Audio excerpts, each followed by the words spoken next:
हम पिछले अध्याय में तथ्य का अर्थ, परिभाषा और प्रकारों को हमने पढ़ा। अब हम तथ्य के स्रोतों के बारे में अध्ययन करेंगे। तथ्यों के स्रोत का तात्पर्य यह है कि तथ्यों का संकलन किन स्रोतों या माध्यमों से किया जा रहा है। तथ्य संकलन के स्रोतों के चुनाव में विशेष सावधानी की आवश्यकता है। यदि यह शोध विश्वसनीय नहीं हुए तो संपूर्ण शोध कार्य ही निरर्थक साबित हो सकता है। अतः तथ्यों के विभिन्न स्रोतों को भली भांति समझ लेना अत्यंत आवश्यक है। प्रमुख रूप से तथ्यों को हम दो भागों में बांटते हैं, अर्थात तथ्यों को एकत्रित करने के लिए हमारे पास दो स्रोत हैं। पहला स्रोत है प्राथमिक स्रोत। प्राथमिक स्रोत से प्राप्त तथ्य वे मौलिक तथ्य होते हैं जिनको संकलित व प्रचारित करने का दायित्व उस व्यक्ति या शोधकर्ता का होता है जिसने उन्हें एकत्रित किया है।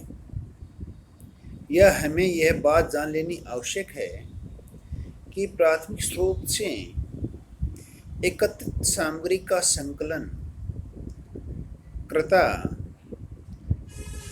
प्रतिवेदन का लेखक हो यह आवश्यक नहीं है। श्रीमती पीवी यंग ने कहा है कि प्राथमिक स्रोत वे स्रोत हैं जो प्राथमिक स्तर पर तथ्यों के संकलन में सहायक होते हैं। प्राथमिक तथ्यों को अन्य शब्दों में समझ सकते हैं कि जहाँ शोधकर्ता अपने अध्ययन क्षेत्र या समग्र की अध्ययन की इकाइयों से संपर्क कर तथ्य को एकत्रित करता है, वह इसे तथ्य संकलन का प्राथमिक स्रोत कहा जाता है।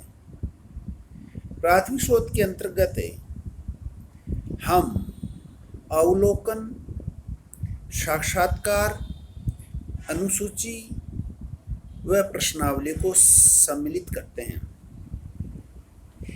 अवलोकन, साक्षात्कार, अनुसूची व प्रश्नावली ये सभी प्राथमिक तथ्यों के संकलन के स्रोत हैं। अब प्रश्न ये उठता है कि जो ये प्राथमिक स्रोत के तथ्य हैं, अवलोकन, साक्षात्कार, अनुसूची और प्रश्नावली, कहते किसे हैं? देखिए, अवलोकन क्या होता है। अवलोकन तथ्य संकलन के प्राथमिक स्रोत के अंतर्गत आता है। इसमें अध्ययनकर्ता स्वयं अध्ययन स्थल पर पहुंचकर घटनाओं, दशाओं, वस्तुओं, रीति रिवाजों एवं व्यवहारों का निष्पक्ष रूप से अध्ययन करता है। इस आधार पर तथ्यों को एकत्रित कर अध्ययन शोध को सफल बनाता है। अवलोकन तीन प्रकार का होता है: सहभागी अवलोकन, अर्ध सहभागी अवलोकन और असहभागी अवलोकन। सहभागी अवलोकन वह होता है जिसमें अवलोकनकर्ता क्षेत्र में जाकर अध्ययन क्षेत्र में इकाइयों के साथ पूर्ण रूप से घुल मिल जाता है, उनकी सभी एक्टिविटी में भाग लेता है, सहभागी अवलोकन कहते हैं।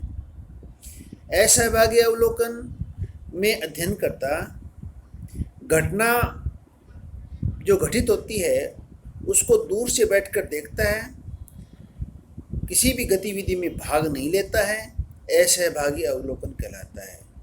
और अर्ध सहभागी अवलोकन का तात्पर्य होता है कि इसमें अध्ययनकर्ता जो अध्ययन से संबंधित घटनाएं हैं उनमें भाग लेता है, बाकी दूर से बैठकर अध्ययन करता है, सभी क्रियाओं में भाग नहीं लेता है, अर्ध सहभागी अवलोकन कहलाता है।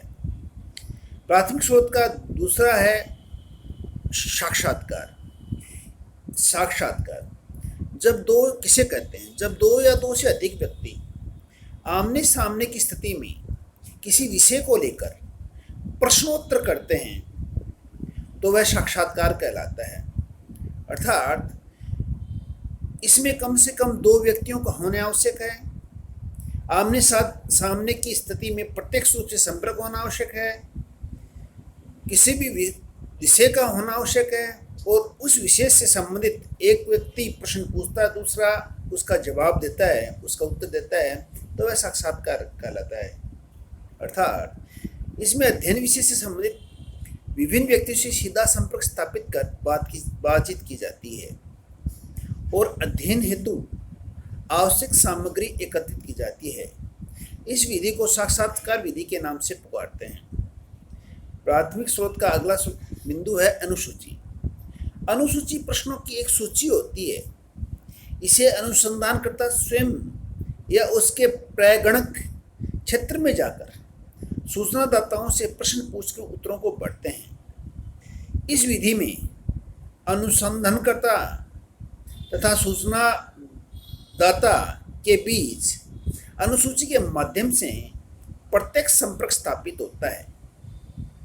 अगला बिंदु है प्रश्नावली। प्रश्नावली प्रश्नों की एक सूची होती है जिसको डाक द्वारा उत्तरदाता के पास भेजा जाता है।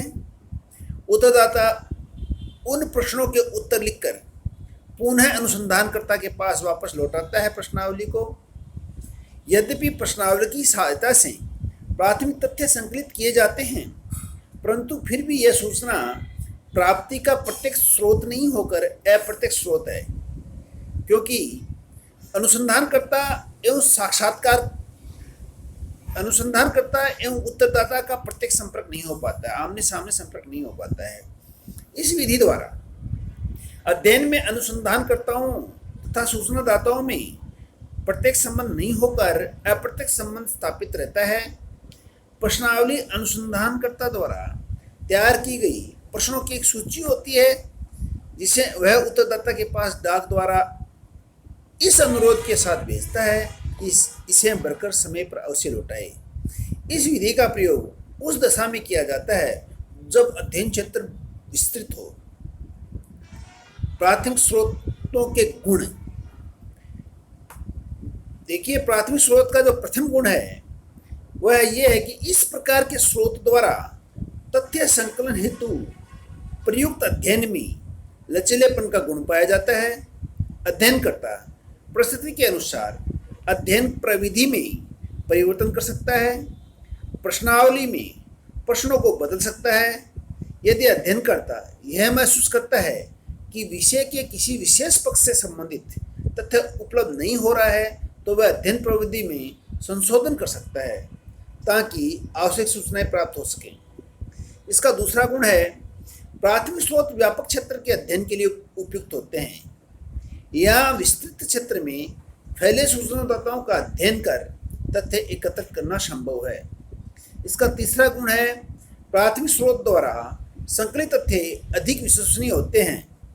अनुसंधानकर्ता की उपस्थिति के कारण सूचनाओं पर सामान्य नियंत्रण रहता है और वह गलत सूचनाएं नहीं दे पाते।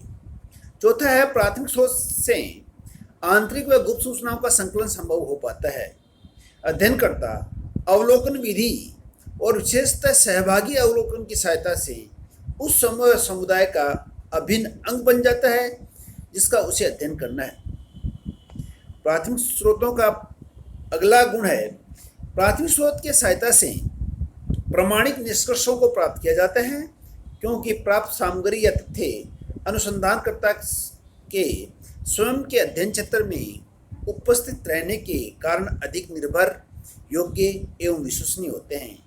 इनके आधार पर प्राप्त निष्कर्षों को प्रमाणिक होने की काफ़ी संभावना रहती है। अब हम पढ़ेंगे प्राथमिक स्रोतों के दोष।